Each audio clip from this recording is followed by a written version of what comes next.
এই কি করছো? বলছি একটু পাতলা করে মাংসের ঝোল করো আর একটা ভাজা করে। আমরা তো ঘরে মাত্র দুজনেই আছি। ঠিক আছে, আমি একটু কাজটা করে নিয়ে তারপর আসছি। কি গো, হয়ে গেছে রান্না? চলো তাহলে খেতে বসি।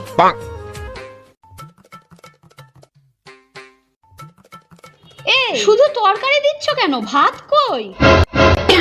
আমি তো ভাত রান্নাই করিনি। তুমি ভাত রান্না করোনি? না।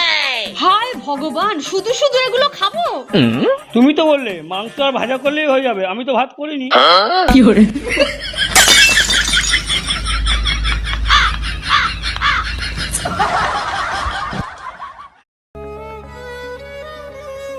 বৌদি, ঘরে কেউ আছেন নাকি?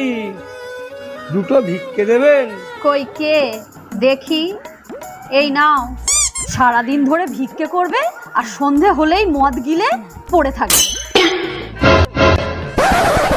দেবে তো বৌদি মোটা মোটা এক মুঠো চাল, তাও আবার কত কথা।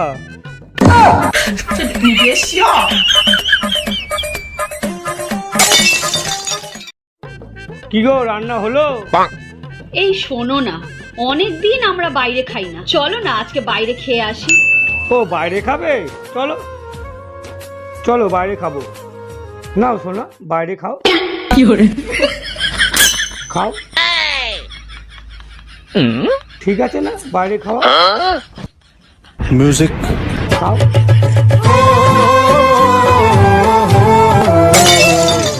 থ্যাংক ইউ মিঠুন দা আমাকে ডিনারে ডাকার জন্য। না না, এম কোনো ব্যাপারই না, আমি তোমাকে আবার ডাকবো। আবার আসবো, বাই। উফ, কি গো, এবার স্বপ্ন থেকে জাগো, রাত্রের বাসনগুলো কে মাজবে? হ্যালো ভাই বল। আরে শোন না, শিবানী এক বান্ধবী ডিনারে এসেছিল আজকে, না ওকে আমার খুব পছন্দ হয়ে গেছে। তাড়াতাড়ি প্রপোজ করে দে, নাহলে কিন্তু আমি প্রপোজ করে দেবো।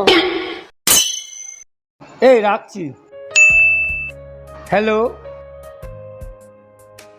হ্যালো, হ্যাঁ কি খবর বলো। শোনো না, তুমি না আমার একটা জিনিস চুরি করে নিয়ে চলে গেছো।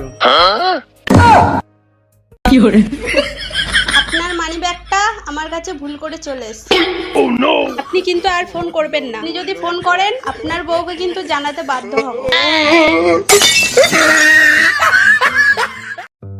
আমরা আমরা স্বামী স্ত্রী স্বামী স্ত্রী এই মর্মে এই মর্মে শপথ নিচ্ছি যে আমরা কোনোদিন ঝগড়া করব না। আমরা সব সময় ঝগড়া করব, আমরা প্রতিদিন ঝগড়া করব, না হলে তো আমার পেটের ভাতই হজম হবে না।